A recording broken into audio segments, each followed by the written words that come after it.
Welcome back to this channel. This is Afri's Concept TV. Good morning, good afternoon, good evening, depending on the time and where you're listening to this news from. Breaking news. I was robbed by Tinubu. The presidential seat is meant for me. Atiku raises alarm. News in details. The presidential candidate of the People's Democratic Party, Mr. Atiku Abubakar, has advised further political aspirants not to bother taking their grievances to court if they are robbed of victory during any election. He said this during a press conference on Monday following the controversial Supreme Court ruling that affirmed President Bola Ahmed Tinubu's disputed victory. Though Atiku's attack on the judiciary is coming after the Supreme Court rejected his motion to tender fresh evidence he obtained from Chicago State University, which indicated President Bola Ahmed Tinubu for forgery. The fresh evidence from the U.S. institution showed that President Bola Ahmed Tinubu forged CSU certificates he presented to the evidence on Independent National Electoral Commission (INEC) in the last election. The former vice president during the press conference noted that the decision of the PEPT and Supreme Court will, however, have very far-reaching grave implications on Nigeria. Atiku said that I leave Nigerians and the world to decide what to make of the Supreme Court's unfortunate decision, but here is my take.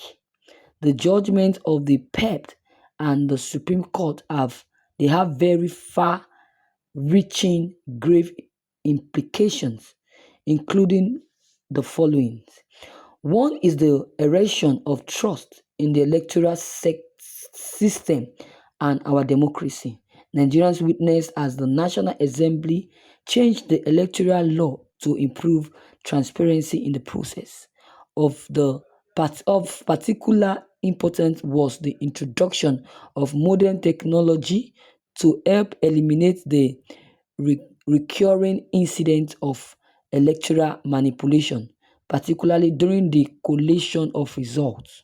Nigerians and the world also witnessed as the leadership of the INEC, especially its chairman and the National Commissioner for Voter Education, reassured Nigerians on national television multiple times that the use of that technology would be mandatory. Yet, that same INEC undermined the use of that technology during the elections and collation process and declared as winner someone who clearly did not even win the presidential election. Then they went further to take sides in the court in the dogfight to defend their illegality. Who would convince the millions of Nigerians to vote in future elections after they suffered endlessly on queues to register for vote, to collect PVC, and also to vote based on INEC's assurances only to see their votes stolen and given to someone they did not even vote for? When people lost trust and confidence in elections, democracy is practically on life support. And by affirming and legitimizing the continued lack of transparency in our electoral system, the courts are continuing to obstruct the right of voters to elect their leaders. The other grave implication is that contestants in Nigeria's elections should do whatever is necessary to be declared the winner. That include identity theft, impersonation, forging of educational and other documents, perjury and violence. And as they do so, they should ignore whatever the law says and whatever assurance from the leadership of the electoral umpired about what the law says and also what they would not what they would do in compliance, and they would do so knowing that our courts could approve of their behavior or at the best pretend not to take any notice of it.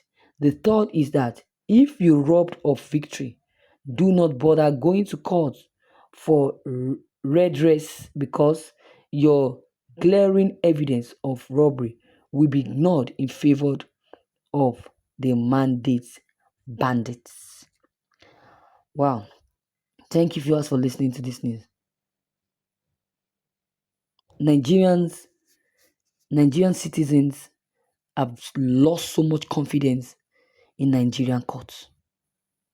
All the judges in this Supreme Court that served during Bola Ahmed Tinubu and Buhari should all be arrested and persecuted. They are all frauds. They are all fraudsters. The reason is that one, declaring a governorship aspirant from fourth position to first position.